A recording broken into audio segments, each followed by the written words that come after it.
So if we have a line like so, and a line like so, and you want to extend it, just hit extend. From there, you're going to pick the line that you want to extend to, and then click on the line that you want to extend. Yeah. So, hey guys, just a quick reminder in case you need to extend anything. So let's say we draw a line here, and we draw a line over here. There's the extend command. We haven't used this in a while. So remember to click the boundary that you want to extend to first, then space or right click, and then the line that you want to extend.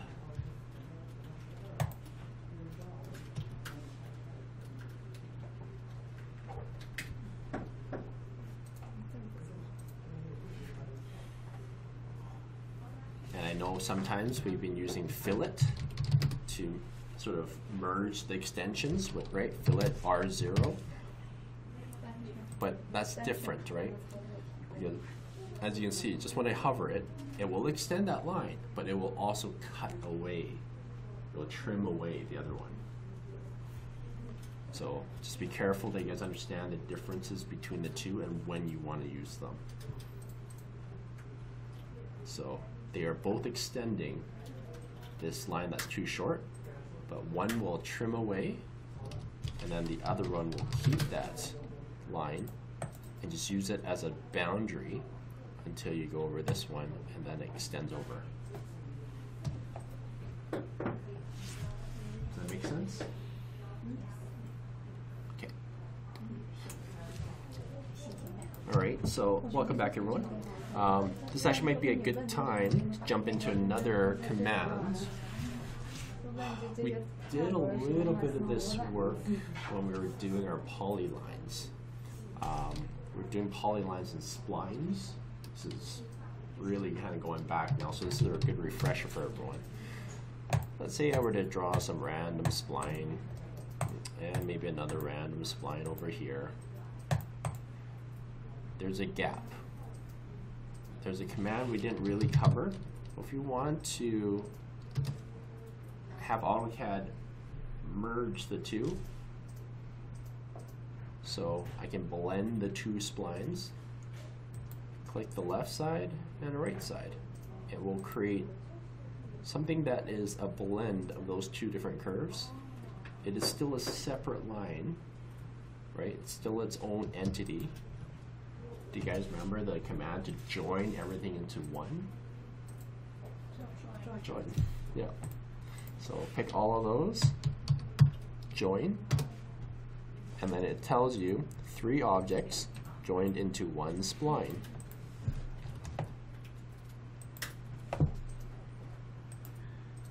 Once that's done, there's actually one more command we didn't really cover either, called list. If I type the word list, and I pick the object and right click, there's a whole bunch of info that shows up. This is in for all the different details about this spline.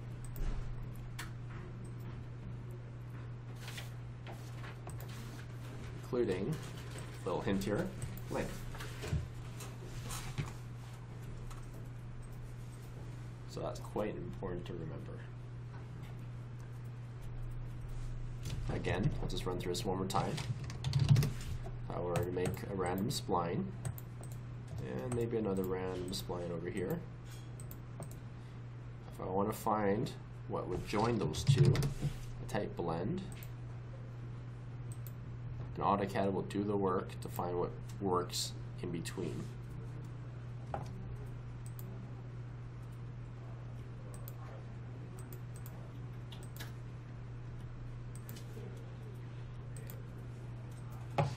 Just be careful.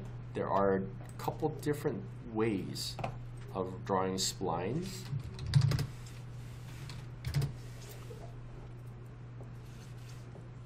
There's a fit and CV. And to see what type it is, there's a method over here. So there's a fit and control vertices. So control vertices we kind of saw this stuff, but we didn't really get into it too much. There's two different ways to control these.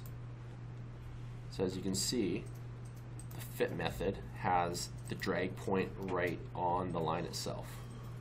You guys can all see that, right? If I change this to CV, it's going to have this artificial extension, and it's going to be over here.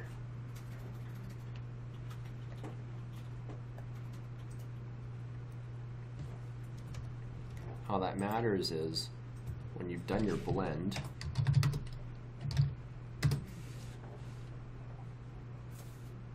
there's two different ways to enter. So let's go smooth. Let's blend, tangent. See how they're a little bit different?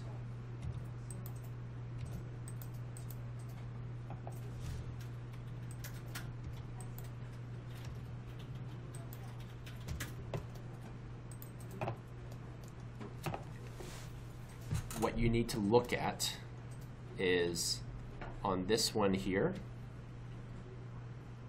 this tells you how many degrees that you are trying to blend to. So see how these are all 3-degree controlled vertices? So I get rid of those two blends and go continuity. If I go tangent, this has 3. Now if I type in blend, continuity again, but smooth this time,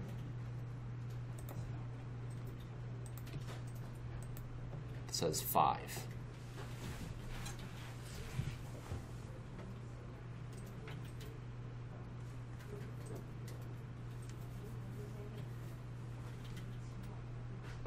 Does that make sense?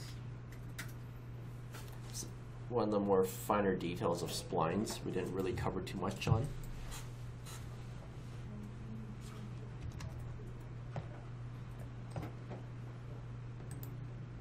But they do result in a different blended piece. All right. Just remember that is a little different than a polyline. So if I were to do my polyline, and let's say I were to do my arc, that is different, as you can see right here. They have a different way of controlling the arc itself.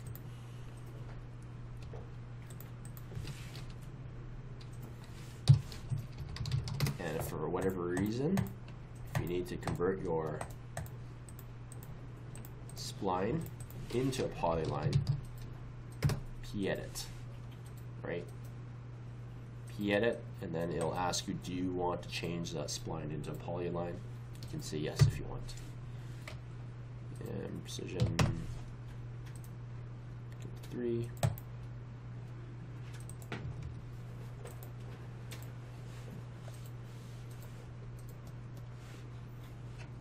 And there's my polyline now.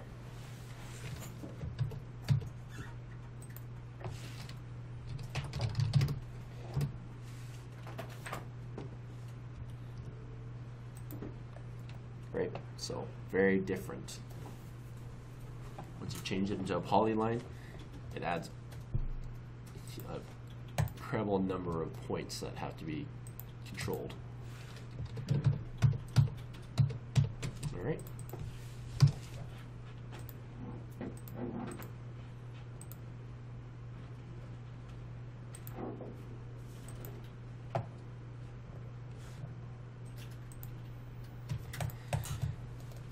So play around with that. Make some splines, make sure you blend them properly.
Any questions? Question? Yeah.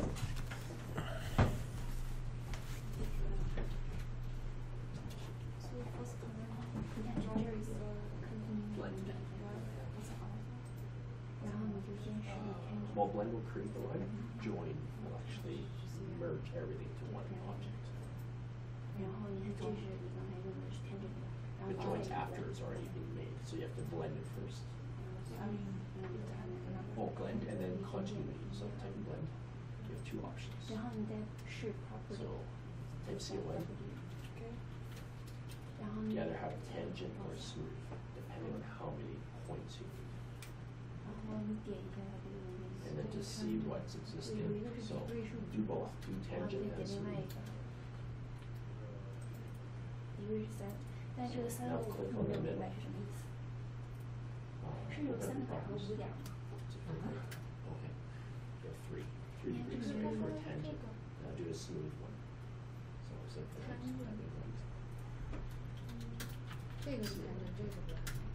Smooth. And now propose two lines. 5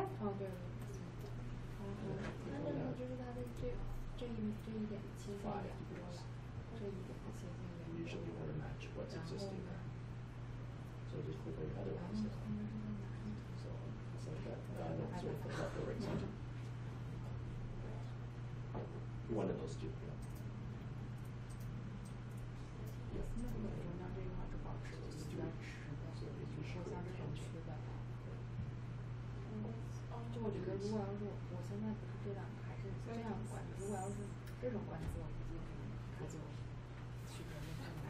Good. You guys okay? What does degree 3 and 5 mean? It's the degrees of, how do they describe that again?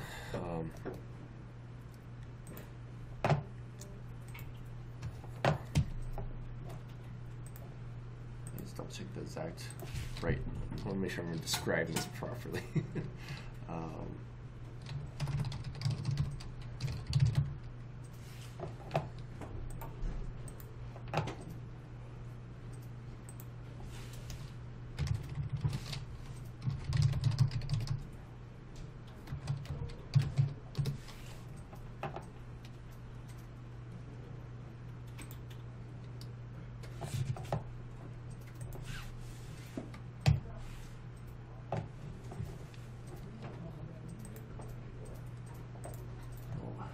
Slow down a second here.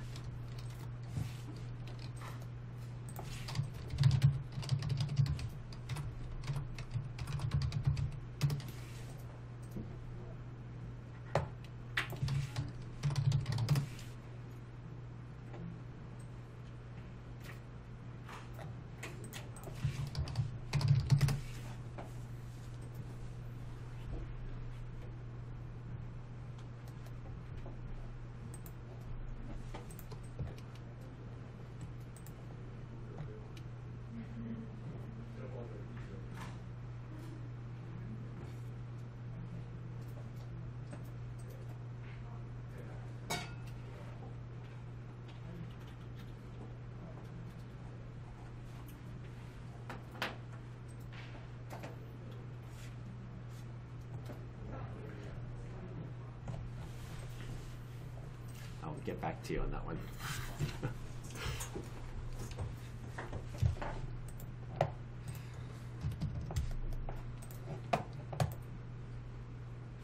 And then just remember, once you have everything joined, after you've typed in the command join, typing list will allow you to get information about your spline itself.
All right.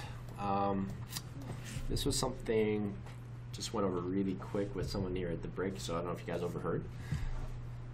But if we type units, we have typically been dealing with decimal degrees with decimal entry, right? If you go over here on the angle, there's actually another way to enter your degrees. Degree/minute/seconds. And down here, there's actually a way to change your direction. So this is your base angle from where you're going to start from. So if we were to type in, let's say, north as our starting base angle, and we were to type in a line, let's go, I don't know,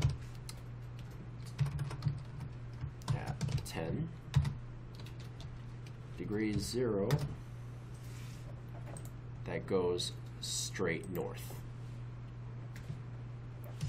So let's say we're trying to do something else again. So line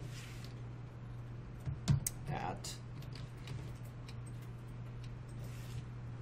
let's follow this little entry I wrote here. So my distance is going to be 25. So at 25, type in the less than sign to start your entry of degrees, minutes, and seconds. 30 degrees. Type in 30D, and then 20 minutes, which is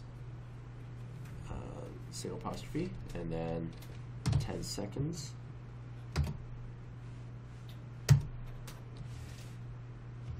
It will give us that angle right there. So let's see.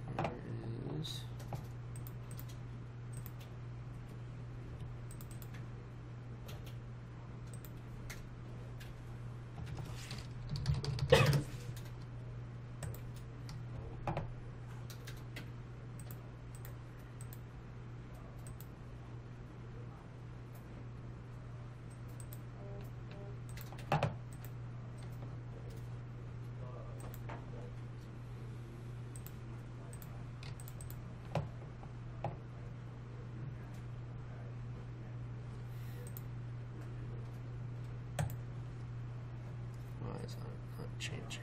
Let's see here.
Don't forget to bump your precision up as well, just so you can see. So right now, if you leave it at the stock one, at the base one, it's just going to be very low precision. But if you bring it up to include minutes and seconds, then when you click on this, you can actually see if it's the proper angle, right? 30, 20, and 10.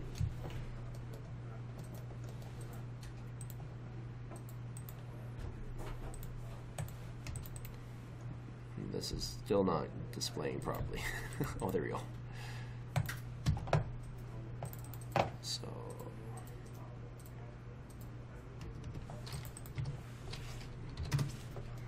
should be from here. Angular.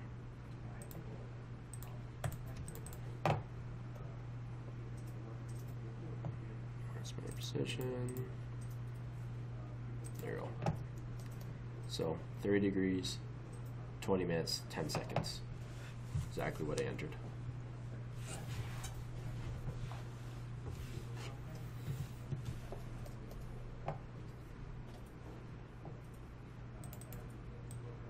So to enter that properly, you have to enter it like this, without spaces.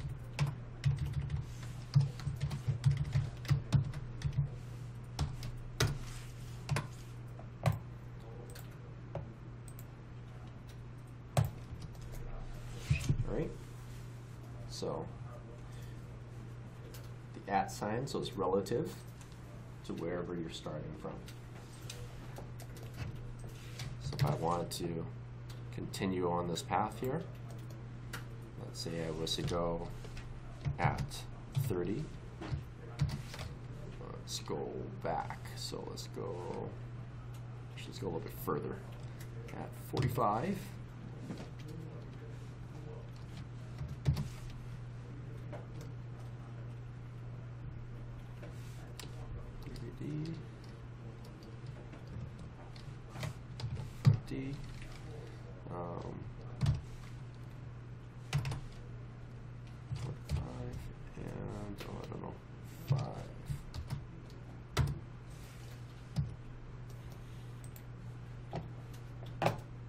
There's my angle I just punched in.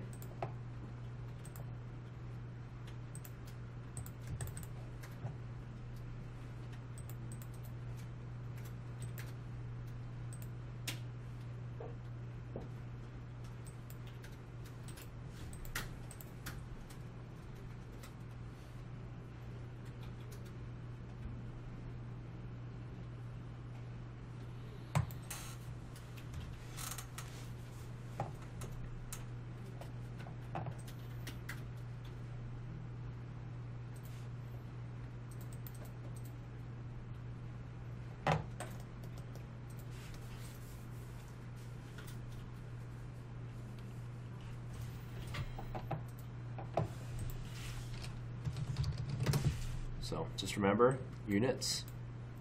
If you need to change anything in here, it's all changed under here on this drop down, and then your precision.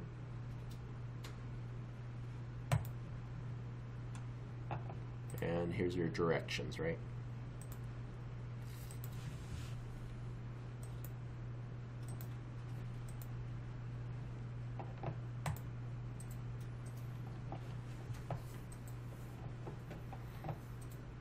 Any questions?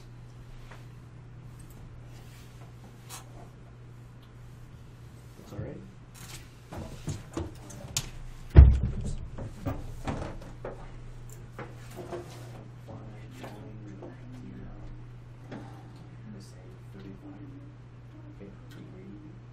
How long will you draw your line down? So at sign first.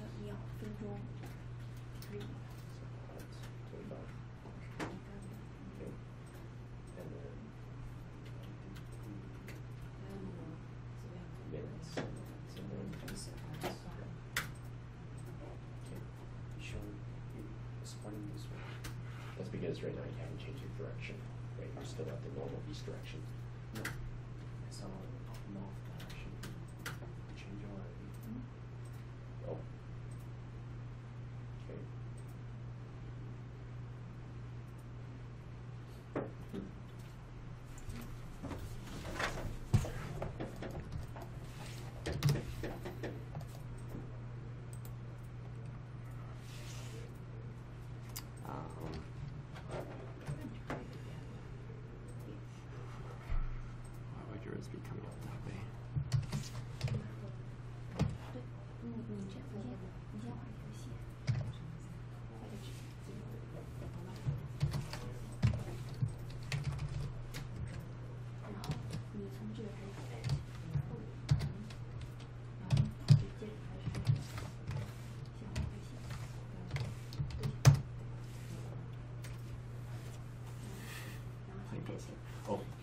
you do the angle. So when you're typing this at 25, right? Make sure you use the less than symbol.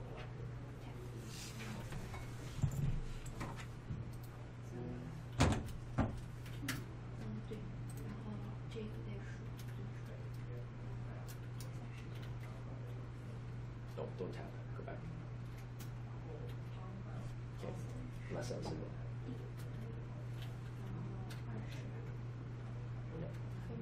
Now keep going.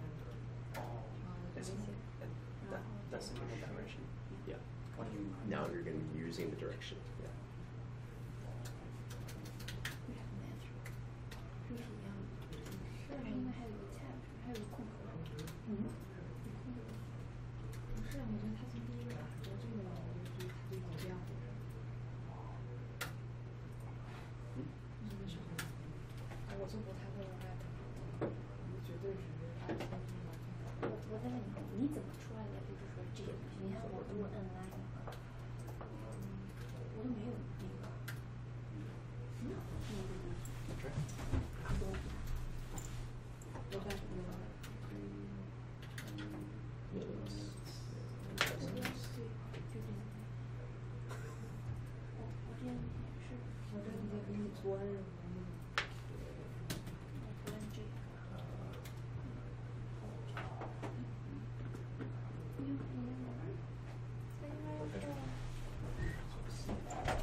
Don't tap.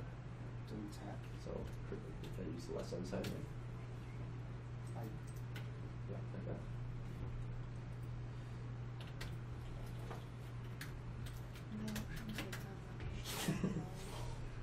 I think maybe you have to start in positive. Okay, draw up here. Yeah.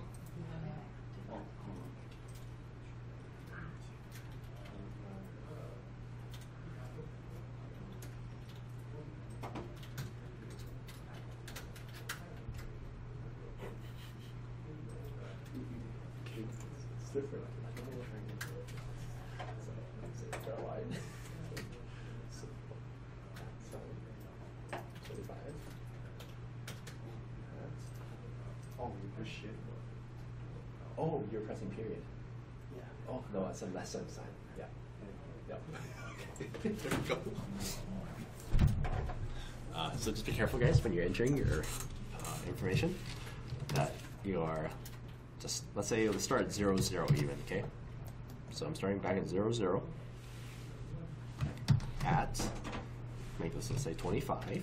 It's a less than sign, so shift, and then the comma, right? I think most keyboards should be shift and comma. Actually, just make sure it's shift and then that less than sign. It's not always comma, depending on your keyboard. Most should be, actually, yeah, all the English keyboards should be, okay. So less than sign, then do your stuff. So let's say 30 degrees, 20 minutes, and 10 seconds. There we go. Okay. Is everyone able to enter in that type of information? No. Okay? No? Okay.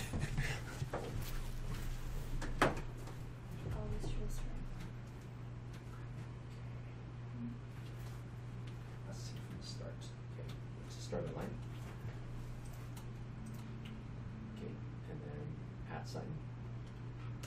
Let's go 25. And then less than sign. And then let's say 25 degrees, 25 D, 10 minutes, and 5 seconds. No, oh, so they're not two apostrophes, it's actually just quotation, yeah. There you go.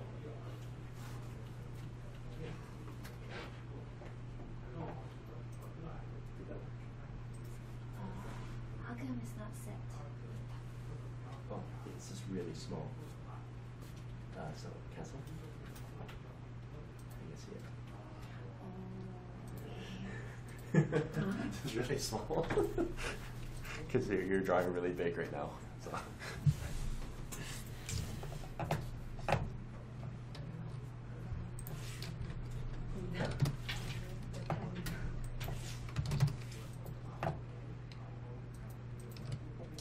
So just be careful that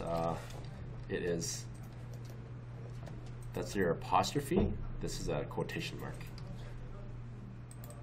So it's not two apostrophes. It's actually just the quotation mark. So that does not equal this. I know it looks really similar, but just remember apostrophes can be spaced. Quotes are just one thing.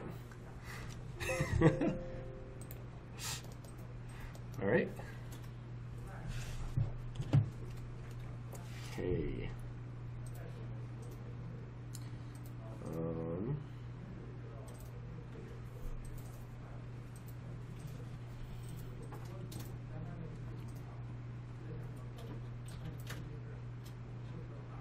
We did chamfers and fillets just last class, so that should be pretty fresh in everyone's memory, right? When we were doing that plate, and I think we did a couple blocks, right, with fillets and chamfers, so that should be pretty fresh. If you guys want, just play around with that right now. You can take that rectangular we were working on, play with making some chamfers and fillets, right? Just remember the process.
Let's say we made a little block here, okay? So what I did was, let's explode this one.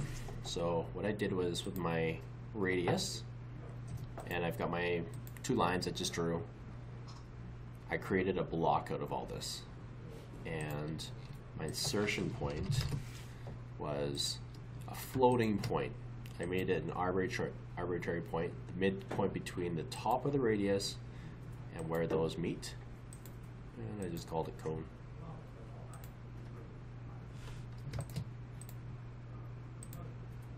Okay, like so.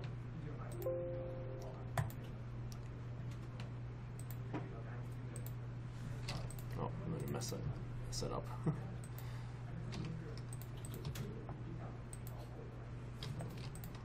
Let's try that again.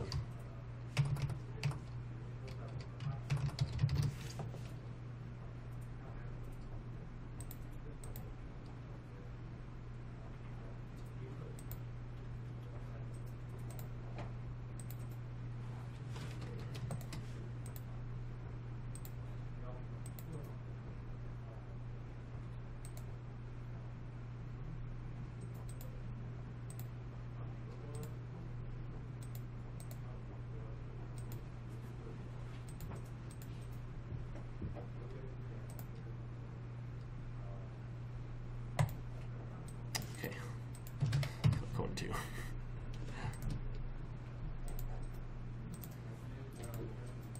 All right.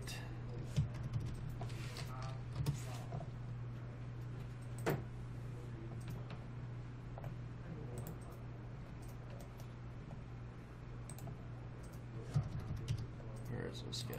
Okay. Actually, this works really good, for example. So let's say I have a really weird insertion point. If I want to get the distance from my insertion point, if I have typed in dist to get my distance, and I want to find a snap now, just remember, if we hold down Shift and right click, brings down all our different options, there's an insert option down here. So if I look for the insertion option of this object, see how it snaps right to it? And then from there, I can measure from that insertion point to whatever distance I want. It gives me that exact number.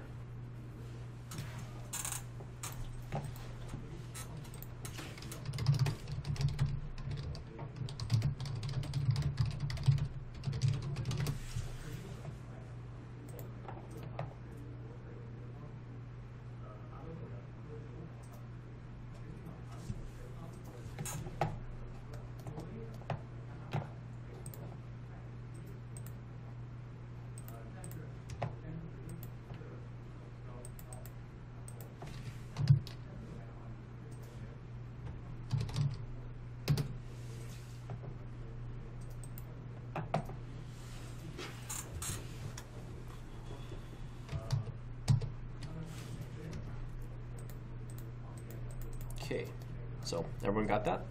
You're able to do that? Just remember, anytime you need any kind of different snaps, holding down Shift and right click brings up everything. And those are instant snaps for that one time. If you guys want, drop down a dimension, just anywhere in your model space, okay?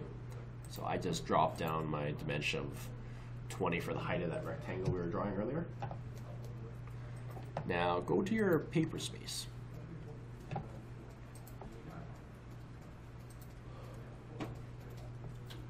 See how everything's within paper space right now? Sorry, inside the model space. There's a way to actually bring it into a different space. So this is what we call paper space, right? You can see it down here. I'm in paper space. If I click into my model spaces where we can kind of move around and set our view zooms, right? Don't forget, this is how you actually choose your viewport scale. So I can go 1/4, I can go 1/5, zoom out really far, 1/20th. Let's just say we go 1/5. Actually, sorry, yeah, 1/5. Just enough so I can kind of see part of that dimension there. If I type in the command ch space while selecting that text command, or that annotative dimension, I should say,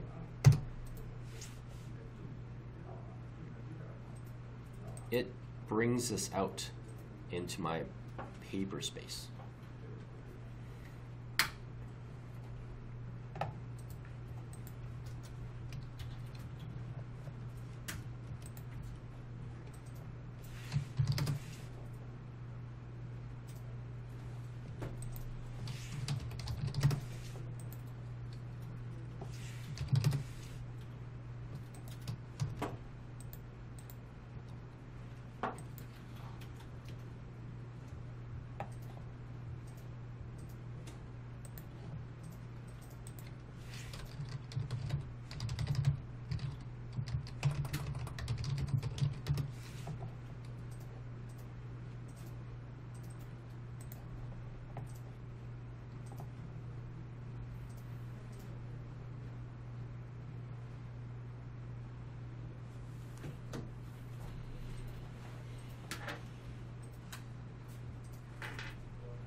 Once you're actually in your paper space itself, there's different things you can do also with text you've brought out.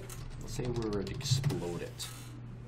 Once I've exploded that, I can actually get information about the individual pieces. So, for example, this number right here does have a text height. So you can gather that information once you've exploded something in here. So same goes with, let's say, that block I made. Change space. This is now my paper space. Exploded it.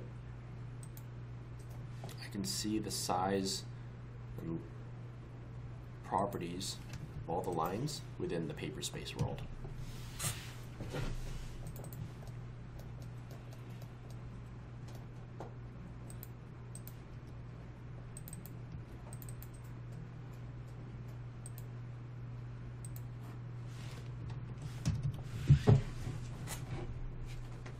You good?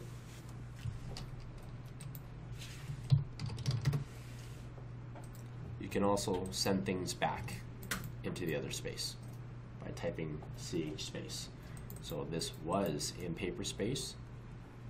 I send it back into the model space by having it selected and then typing that same command, pushed it back into the model space. It no longer extends past the viewport, right? The viewport is your snapshot, right? You're taking a little camera and taking that snapshot of the model space. So wherever that line is, it is the cutoff line.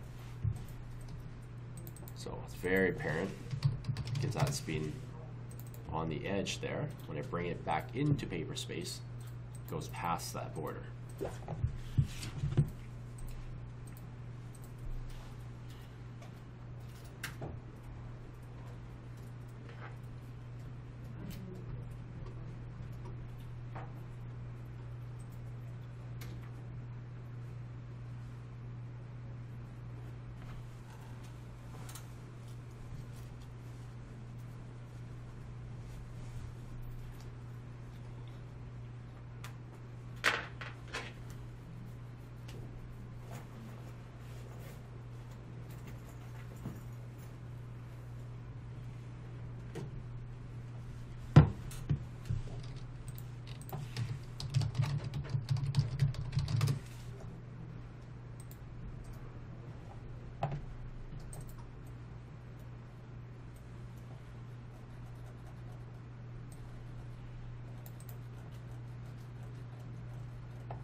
else do we need to do here?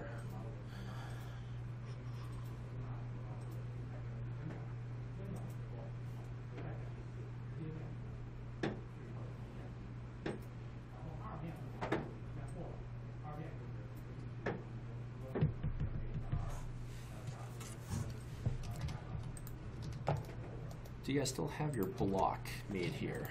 Let's make a new one real quick. Let's make the block to be the circle in here. So make my base point right in the middle. Convert that to a block. I'll just call this circles. All right, so now we have a block. How do we edit that block?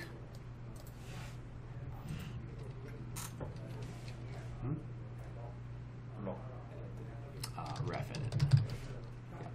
Yeah. Ref edit allows us to do a reference edit of that block. So if we needed to, we can actually still reference other things in this little world here. So let's say I wanted this to be in contact with this top edge up here. I can do that. Save my changes. There's my new block.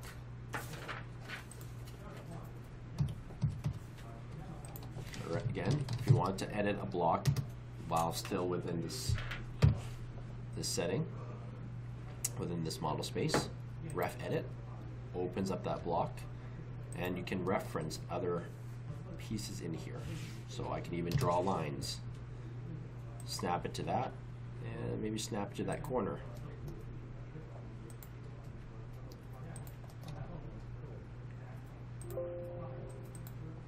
That's all one block now. Right? So while you're in ref edit, you have the ability to reference everything in that world. So play around with that a little bit. Make sure we just remember how to do those edits.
Just so you guys are aware, sorry, this is sort of just jumping back to what we were talking about before. We were doing everything in degrees / minutes / seconds. There's also surveyor's units. This just brings up the directional aspect of the degrees. Clicking in here, the direction, you can set your different base angles. So just keep an eye on that. If you ever get asked to do anything in there, you can also control, because if you guys remember, this is going way back now. Let me just see if I have, let's see, I've got that example somewhere. Let me just bring it back up so you guys can see it. I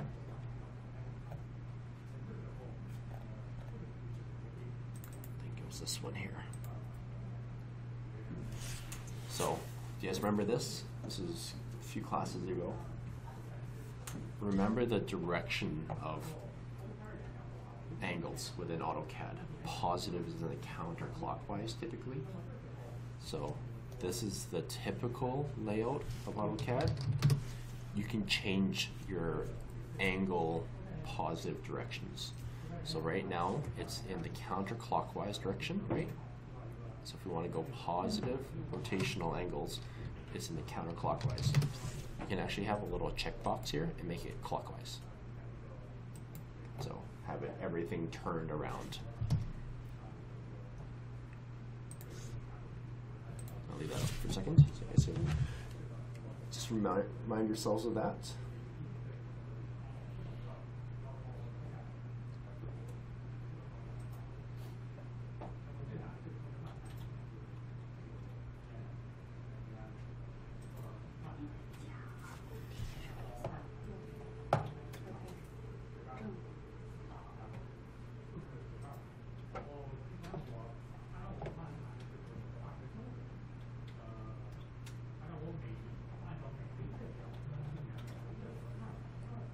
Okay, you jump back to the drawing we're working on here. We've done this fair bit, but just a quick reminder. If we want to do an array, there's ways to make this rotate, right? We can do polar arrays. So this is my little funny looking fish. Let's say that was right on the edge of this, right here, that quadrant there. If I want to have fish all around, I can do an array, go polar. To make this my center, I can fish surrounding my circle, right? That's a little different from the arrays where we were typically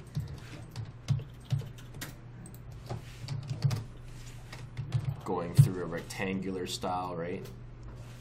But sometimes you want that as well. So if we wanted to control how many columns there were, we can go maybe 5 columns and maybe rows. We only want 2 rows, but let's say we didn't want that much distance in between the rows of fish. So let's go 15. They're kind of sitting on top of each other now. And again, you can go back and still edit as you need. Maybe columns, that's too many rows of fish now, or too many columns. So let me get 2 columns and get them a little closer. So just remind yourselves of how to edit those. So again, those are the 2 different styles of array. Array, block, or whatever it may be. You have your rectangular and polar. And within the polar, this is going back to, remember that gear we were making? The little, was that a spur gear? I think it was a spur gear, right? The spur gear. So remember, you can control the axis of rotation. Let's go, actually, let's just actually go this. It's my piece. Oops, array. Let's go polar. My base point.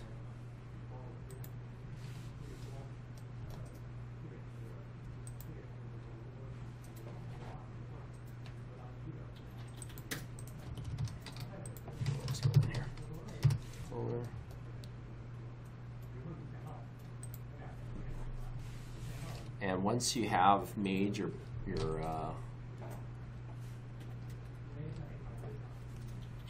polar array, you can also still change the angle in between. So let's go 25 maybe.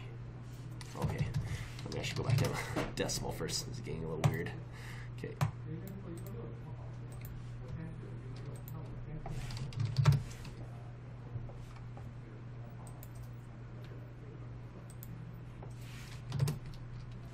Let's go 15. There we go. So you can control the angle in between your array.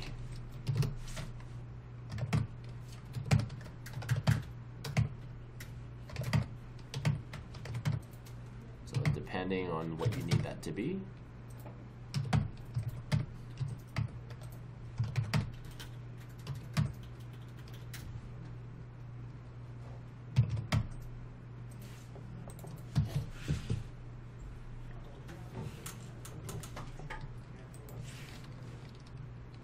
Again, we'll just start from scratch again and copy over my piece, a little fish, drop that back on the quadrant, array.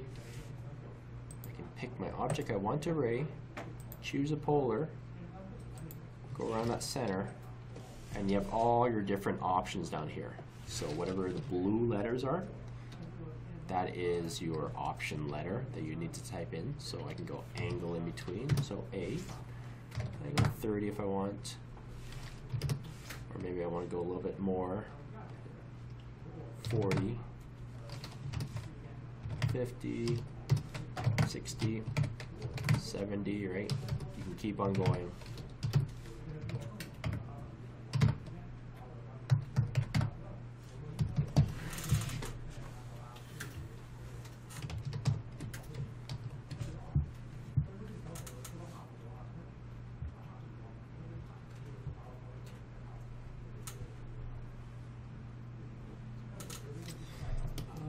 What else do we need to review here?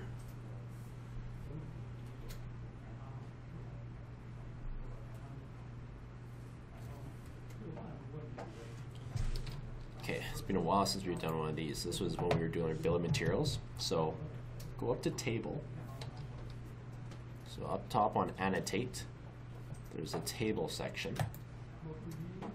And let's make this a 5-column, 4 rows,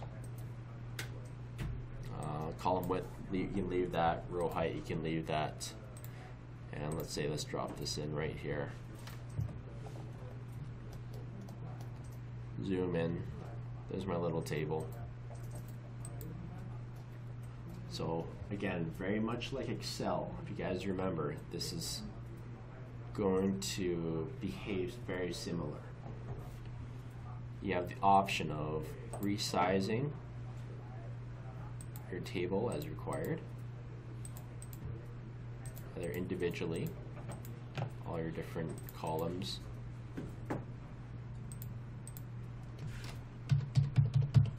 or down here, if you want to uniformly stretch everything, you have that option as well.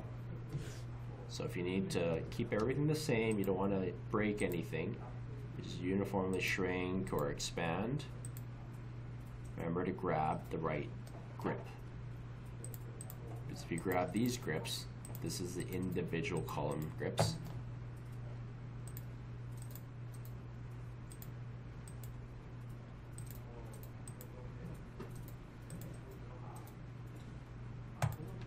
And then the heights are controlled that way, one by one. If you need to control an individual height, you need to click into it. So select the row that you want to modify. So let's say we want to make row 2 bigger. Click into it and just grab that individual grip. So different from having everything selected and stretching everything uniformly, you can click right into something. By clicking on the left side here, individually, picking each row or each column.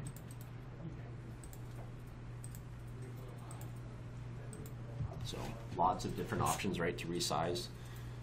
We were typically just keeping everything uniform, maybe modifying the columns just to fit the text so that we were building a bill of materials with.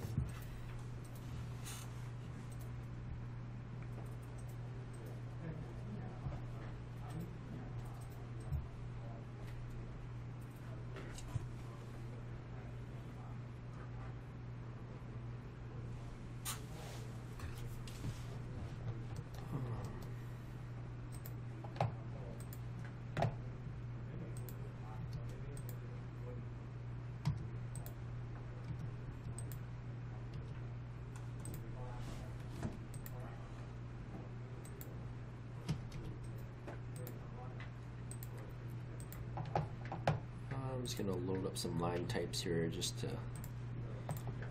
remind us of some options we have.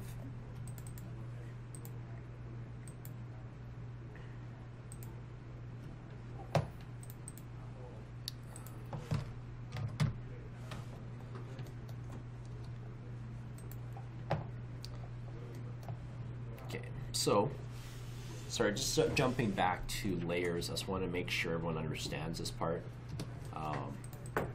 We have individual properties where we control the actual specific line we've selected, right?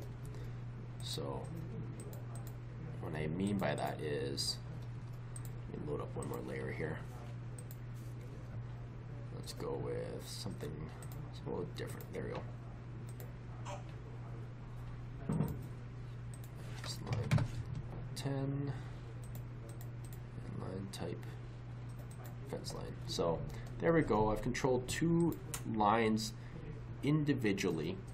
These are all still layer 0, right? Do you know, I'll notice this is still layer 0 on the global layer. So technically the global layer, if I open this up, everything should be continuous line type, white, and basic line weight. Now, individually though, I can make this whatever I want because I'm modifying that specific line, right? I can also revert this all back to by layer and defaults everything back to the global layer. So you guys remember the difference, right? There's the individual properties, and then there's the global properties.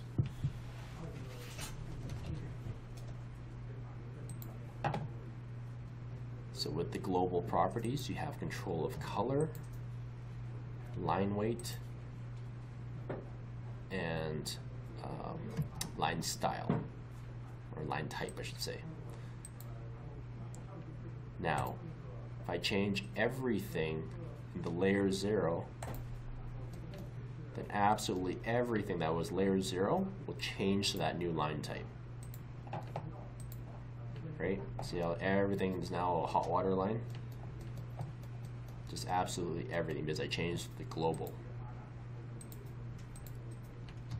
Or again, you can individually select even a bunch of them. Go over here and I can change just those individual ones. If I want to bring it back to whatever the line type style is by layer, then there it is. Back to by layer, it brings it back.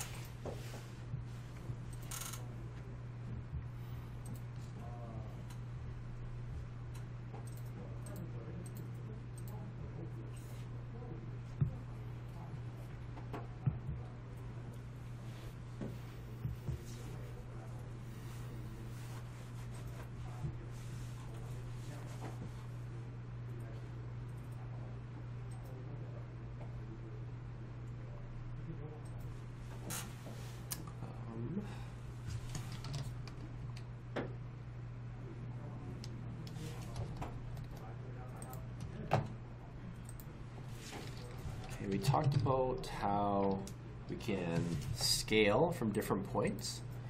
Rotate's another one where we have to be very careful about where we're choosing our base point, right? So if we typed in rotate and we want to rotate our fish block. I choose to rotate it from my 0, 0. It's going to go with a copy so we can see it multiple times here. Let's go with 90.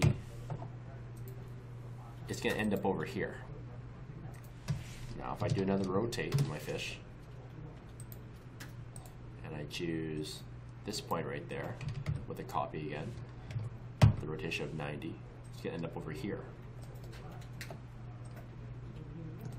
So be careful of when you're doing your different commands, whether it's a rotate, a copy. Because with copy, we can also choose different base points.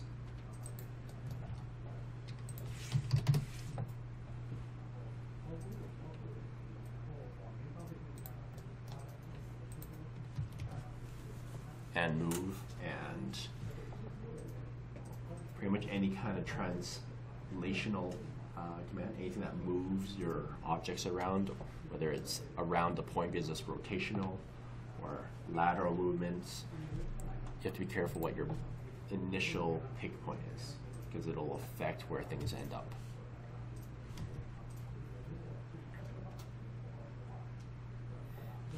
That includes mirror points, right? So mirror, let's say I want to mirror my fish. If I mirror it about 0, 0, it's going to end up over here. If I mirror it in line with the quadrant right there, that's my new mirror point.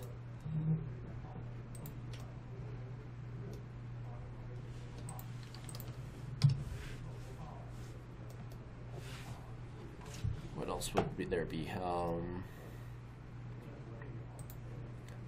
Those would probably be the key ones that we've really been using a lot, right? The mirror, the rotate, the copies. Be careful what point you are picking as your base point.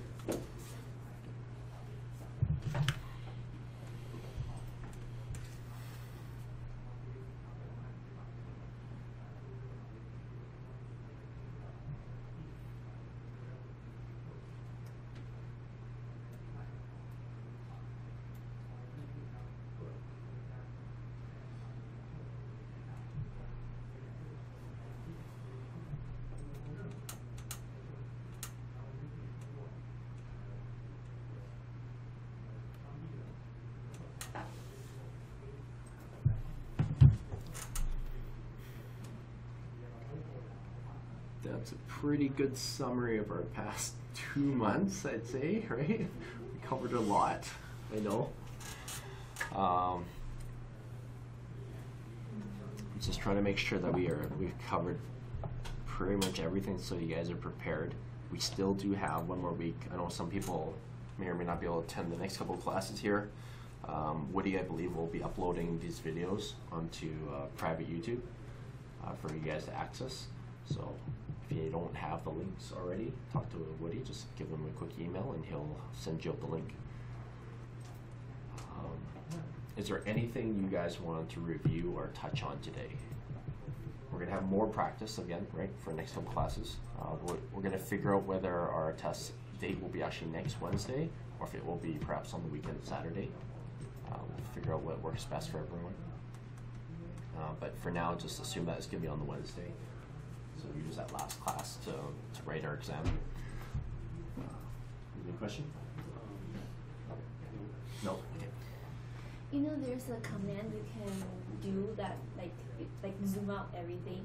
Yeah. Of the Zoom extents. So if we type in Z, it brings up a whole bunch of options, right? You can go zoom all, center, dynamic extents, previous, etc., etc. Window. Extents goes to the absolute edges of everything.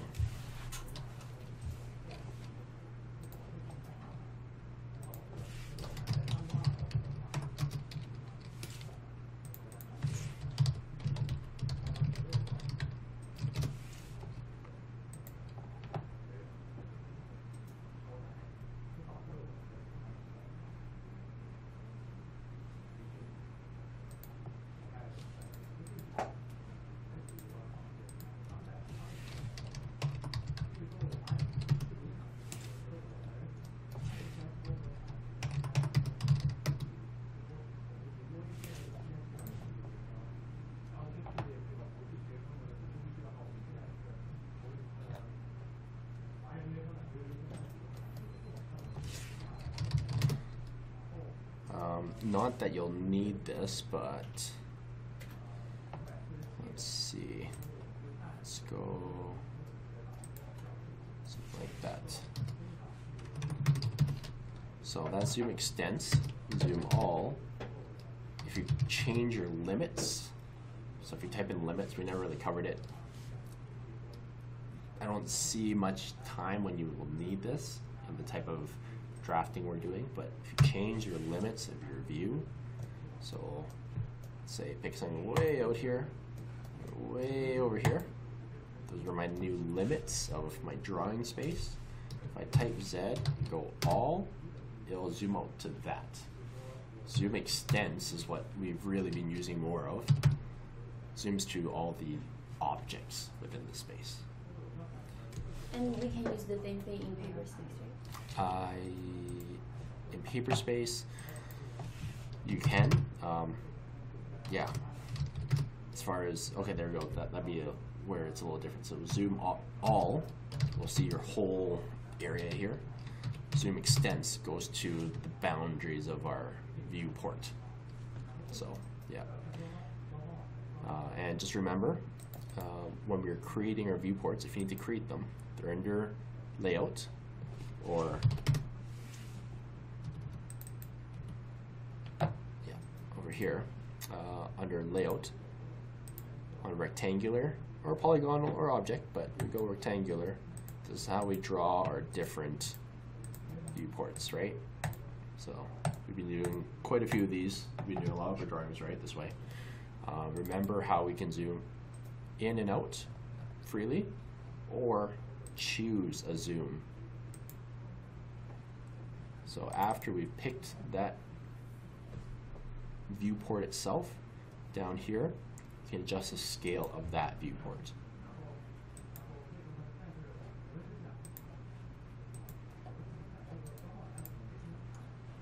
And if you don't see the one you need, remember that you can scroll on down, okay? Don't forget that there are more. Sometimes it's a little hard to see, but you can drag this down, and you can even go custom if you require it. But most of the common scales are here. Here's your metric, and here's your imperial.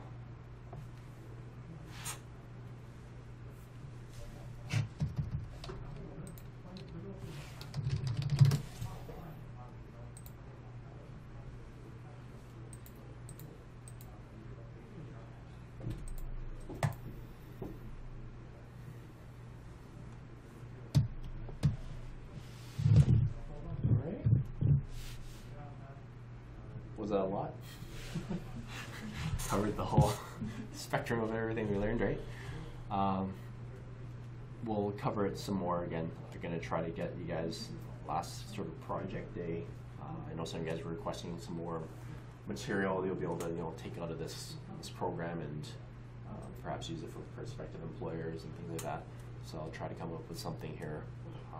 I'm still working on that PNID kind of class, so I know we're running out of time here. I'll see what we can come up with. But we did cover the basics of what it was, right? It's just those line schematics. It's a little bit tough to do without having instructions of what to do. So instructions of what the line schematic needs to be. So I'll see what I can get access to. And if we don't get to do it in class, I'll try to at least provide you guys some examples. I'll send it out so you guys have a reference for it. All right. Any questions? Doing all right? Okay, I think that kind of wraps up the end of our class here. So really good job, guys. I know it's a lot to take in as a refresher because we did cover quite a bit, right, from the past 2 months. We will, again, try to go over all this sort of again. I'll try to fit this all into the next class of practice prior to our exam. And yeah, that's where we're at. Is the exam gonna be like multiple choice and like drawing combined? I it'll be more, it will be some multiple choice, but not in the sense of you picking A, B, C, D. Most likely it'll be based off you drawing within AutoCAD and then gathering information and then punching the info. So they might have multiple things for you to pick from. You just have to punch in the right answer. So yeah, there's sort of some multiple choice. Yeah, but a lot of it's just sort of drawing within the AutoCAD space and then getting information.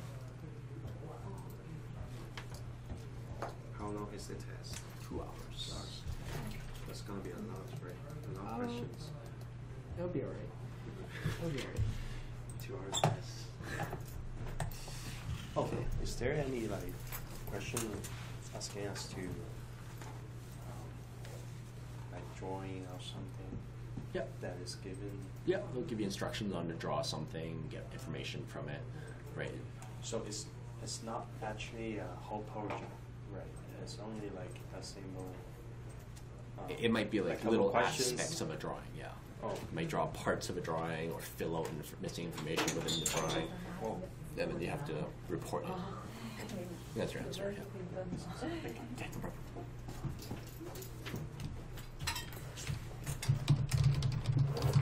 We're gonna take the exam during class, right? That's the plan. I believe it's gonna be Wednesday. If yeah, unless we say otherwise, plan for it to be Wednesday. Yeah, we'll get everything kind of finalized on Monday. Because some people won't be here on next Wednesday, so they're gonna be writing on Saturday. I believe so. We might have that option as well if it conflicts with people's schedule. And some people are out of town, so they need to travel into town. So we're figuring out all that logistics. What are the chances to fail it? It depends on how well you understand the information, you know. But it's not, you know, the end all, right? Of course, it's very good to have the certification, but you know, the bigger hope is that you guys have gathered, you know, information of how to use AutoCAD, right? So yes, the certification is a very good, you know, certificate, good to have. But whether you guys get it or not, first time, second time, or not, it's more important that you guys understand how AutoCAD works, and that you guys are able to apply this to your work, right? That's really the end goal. Like, you could have someone have that certification, but not understand AutoCAD. They just happen to know all the commands, but not really use AutoCAD effectively, right? It's kind of the two sides of it. But if you don't have the certificate, it's hard to get a job, right? Because we don't have experience as a drafter. So if we don't have the certificate, the company wouldn't like recognize us as a. It helps, but at on the other side, we're working on the placement program, right? Our internship program. That's the other side that we are working on. We are trying to actively, like right now, I've been reaching out to a lot of my colleagues in the industry. So some people that own their own companies, like consulting companies.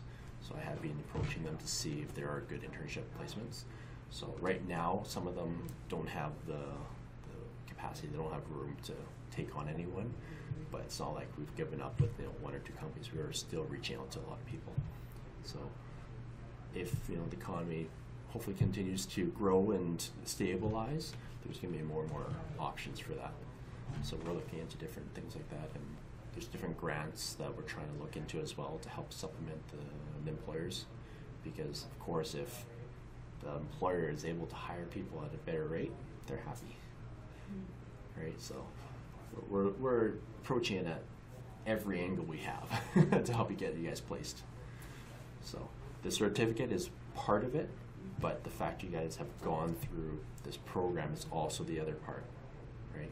So don't undervalue the education you've gone through here, because sometimes, even if you have a certification, some companies will get you to actually do entry exam. So within their own company, they'll have you draft something. So yes, the certification will test you on AutoCAD standards, like their own standards, but then if you don't understand, you know, how to convey information, maybe the exam might not test you on that exactly, right? but the way we've been teaching you here, how the model is important, but making sure that the end user understands what you've drawn through annotations, through the things you've drawn in your viewports, right? That's also very important. So it's not just about the technical aspect of that AutoCAD. That is important, but also making sure that the information gets to the end user in the right way. So there's more than just that one piece of paper. It's good to have. We're not underselling the importance of that. It's really good to have that certification because, like you said, you guys don't maybe have that much experience or maybe no experience within an industry yet, so it helps. But all the pieces help.